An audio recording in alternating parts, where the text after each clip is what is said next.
और हर हत्या में इस तरीके से एक कौम को बदनाम करना ये निहायत ही शर्मनाक है।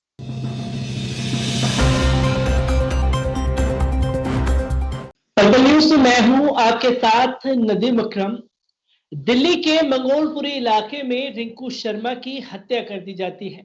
ये रिंकू शर्मा क्यों कह रहा हूं, राम भक्त रिंकू शर्मा की हत्या कर दी जाती है, जो कि मीडिया लगातार ये दावे कर रहा है और मुसलमानों के खिलाफ जी भर के जहर भी उगलने का काम कर रहा है। उसमें कुछ रिपोर्टर साफ तौर पर चैनल के मालिक वहां जाते हुए दिखाई दिए और 1 लाख रुपए इनामी राशि भी परिवार को बांटते हुए नजर आ रहे हैं। पर अब जो खुलासा पुलिस ने किया है, उस खुलासे से हड़कंप मचा हुआ है और वो चेहरे भी बेनकाब हो चुके हैं जो इसे सांप्रदायिक रंग देने की लगातार कोशिश कर रहे हैं। और इसी पर हमसे बात करने के लिए रवि श्रीवास्तव जी मौजूद हैं और मैं उनसे जानना चाहता हूं, सर, कल से लेकर के अब तक न जाने कितनी टीवी डिबेट्स हो चुकी हैं। राम भक्त रिंकू शर्मा की हत्या, मुसलमानों को जय श्री राम के नाम से नफरत, और मुसलमान जो है वो हिंदुओं से नफरत करते हैं, इसलिए रिंकू शर्मा को मार दिया गया। और इसी में से महाराष्ट्र में बैठी कंगना रनौत ट्वीट करती हैं कि हु इज नेक्स्ट। तो किस तरीके से देखते हैं सर, जो ये एक नफरत की आग फैलाने की कोशिश की गई है? अभी ये कोशिश आज पहली बार नहीं हुई है। ये कोशिश पिछले कई सालों से, जब से नरेंद्र मोदी सरकार आई है तब से लगातार जारी है।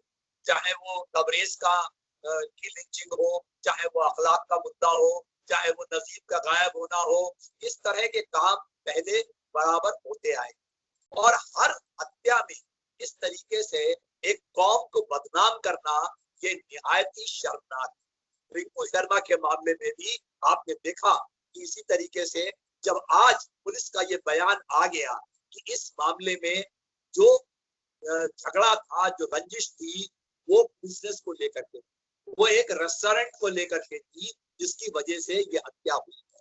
और उसको, उस व्यक्ति को, रिंकू शर्मा को, जो मंदिर के लिए कुछ चंदा इकट्ठा करने का काम करता था, पंडिताई करता था, उसे एक राम भक्त के रूप में दिखाया जा रहा है और ये कहा जा रहा है कि किसी मुसलमान दोस्त ने नफरत के वजह से उसकी ये हत्या कर दी है, जो निहायत गलत है और जिसको लेकर के दिल्ली पुलिस ने खुलासा कर दिया है कि ये हत्या आपसी रंजिश और बिजनेस के ताल्लुकात की वजह से हुई है, ना कि किसी जातीय वैमनस्य या कम्युनल हेट्रेड की वजह से। इसमें एक देखने वाली बात ये भी है कि जो बीबीसी का संवाददाता वहां पर मौका वारदात पर इसको देख कवर करने के लिए गया था, उसके साथ किस तरह से भाजपाई और संघ के गुंडों ने बदतमीजी की और उसको एक तरीके से मारपीट करने की भी वहां पे कोशिश की गई, जिसको बचाने के लिए एक और दूसरे टीवी चैनल के पत्रकार ने ही इस तरीके से वहां से निकाला।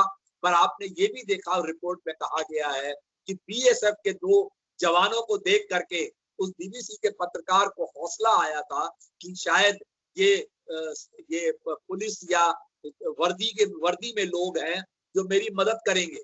मगर अफसोस की बात यह है कि वो बीएसएफ के जवानों ने भी उसकी तरफ से मुंह फेर लिया और वो दंगाइयों के साथ भी खड़े दिखाई दिए और बाद में टीवी पत्रकार ने किस तरीके से उसको वहां से निकलने में मदद की। तो ये दिखाता है नदीम कि किस तरह से नफरत का माहौल पैदा किया जा रहा है, किस तरह से भाजपा तो धर्मों और जातियों के बीच में एक वैमनस्य की इतनी बड़ी खाई बना दी है कि आज उसको पाटना बहुत मुश्किल दिखाई दे रहा है।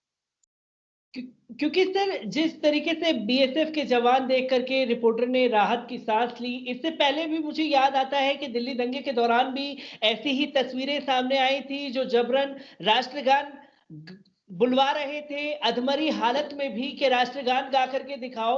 उस दौरान भी सेना की तरफ से एक एडवाइजरी और ये दिया गया था कि ये ड्रेस जो है वो सेना की नहीं है।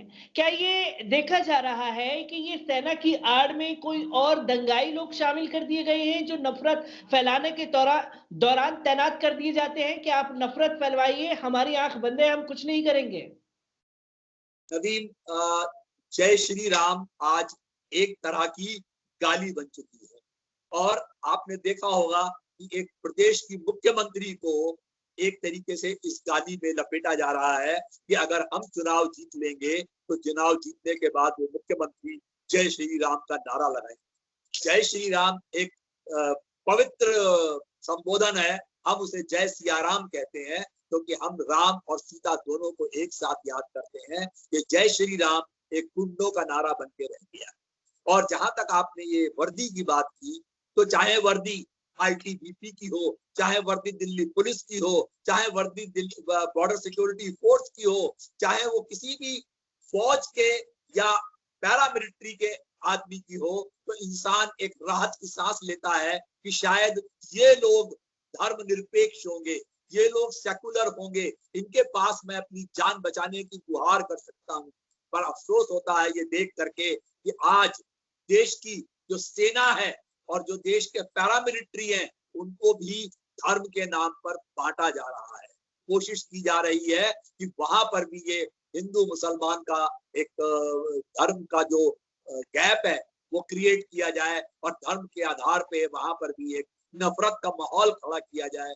मैं देश के प्रधानमंत्री और देश की सरकार से ये गुहार करता हूँ कि इस तरह का माहौल तुरंत खत्म किया जाए। और ये साबित करने की जो कोशिश की जा रही है कि मुसलमान देश के दुश्मन हैं, मैं समझता हूँ बहुत ही गलत है। और मुसलमान उस देश के, इस देश के हमसे भी बड़े देशभक्त हैं, ये बात मैं आपसे बताना चाहता हूँ। क्योंकि सर इस रिंकू शर्मा के केस को अगर देखा जाता है तो सुदर्शन न्यूज चैनल जो कि कुख्यात है नफरत फैलाने में, उसके चैनल के मालिक खुद जाते हैं पीड़ित परिवार को 1 लाख रुपए बांट रहे हैं। और जब खुलासा आता है कि ये राम भक्त शब्द कहां से इस्तेमाल हुआ, तो सामने आता है कि गौरव मिश्रा जो कि उनके रिपोर्टर हैं, वो सबसे पहले ये लिखते हैं ट्विटर पर कि राम भक्त की हत्या कर दी गई है मुसलमानों द्वारा। तो क्या ऐसे चैनल वालों पर कार्रवाई नहीं होनी चाहिए और सरकार इन लोगों को खुला लाइसेंस क्यों दे करके रखी हुई है अभी तक? निश्चित रूप से ये सरकार की कमजोरी है या ये सरकार का टेसिट सपोर्ट है इस तरह के चैनल वालों को। मुझे याद है कि इस चैनल को लेकर के शायद कोर्ट ने भी बहुत सख्त टिप्पणियां की हुई हैं कि वो जातीय वैमनस्य और धर्म के आधार पर बहुत दुष्प्रचार कर रहे हैं।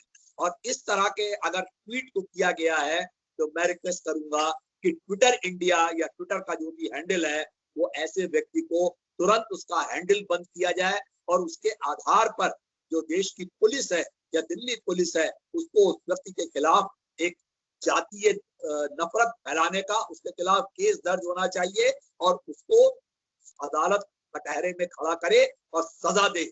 ये बात भी मैं डिमांड करता हूँ।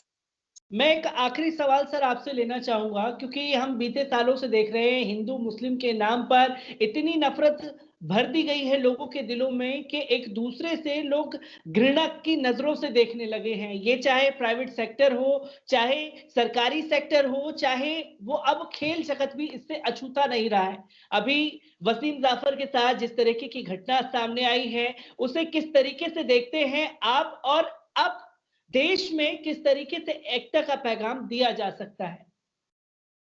एक तबका खड़ा हो गया है नदीम, जो इस तरह की नफरत फैला रहा है। वो चाहे क्रिकेट की फील्ड हो, चाहे वो पॉलिटिक्स हो, चाहे वो सोसाइटी हो, चाहे वो स्टूडेंट्स हो, कोई भी आप लेकर के देख लीजिए, इस तरह के नफरत का एक माहौल पैदा किया जा रहा है। आपने देखा होगा कि आज ही मुंबई के अंदर एक मुस्लिम लड़की ने सीए के एग्जाम में टॉप किया है। और इस तरह से और भी तमाम जगहों पर हर धर्म के लोग आगे आ रहे हैं। मैं समझता हूँ कि इस पर अदालतों को एक सुओ मोटो कॉग्निजेंस लेना चाहिए कि जहां पर ये नफरत नाम के हिसाब से पैदा की जाए वो बहुत ही गलत है। आपने कुछ समय पहले देखा होगा कि एक लेडी जो केरला की है, M.A. स्नेहा, उसको सुप्रीम कोर्ट ने इजाजत दी है कि वो अपने नाम के साथ में अपने धर्म का इस्तेमाल न कर सकती है।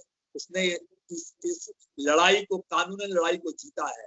मैं अगली देश की इस जनरेशन से ये रिक्वेस्ट करता हूँ कि वो अपने नाम के साथ में धर्म को जोड़ना बंद कर दे और सिर्फ ऐसा माहौल रहे कि आदमी को कभी धर्म के नाम से पहचाना ही ना जाए ताकि उसके साथ कोई धर्म के आधार पर इस तरह से नफरत फैलाने वाले लोग किसी तरह की कोई जाति टॉर्चर न कर पाए, ऐसी मेरी इच्छा है। तो रमेश श्रीवास्तव जी रिंकू शर्मा केस को लेकर के हम लोगों के साथ मौजूद थे, जिन्होंने बारीकी से हर एक चीज को आप लोगों के सामने रखा। पर अब फैसला हमें और आपको करना है कि नफरत की आग से जितना बचा जाए उतना हमारे और आपके लिए अच्छा होगा। शुक्रिया सर हमसे जुड़ने के लिए।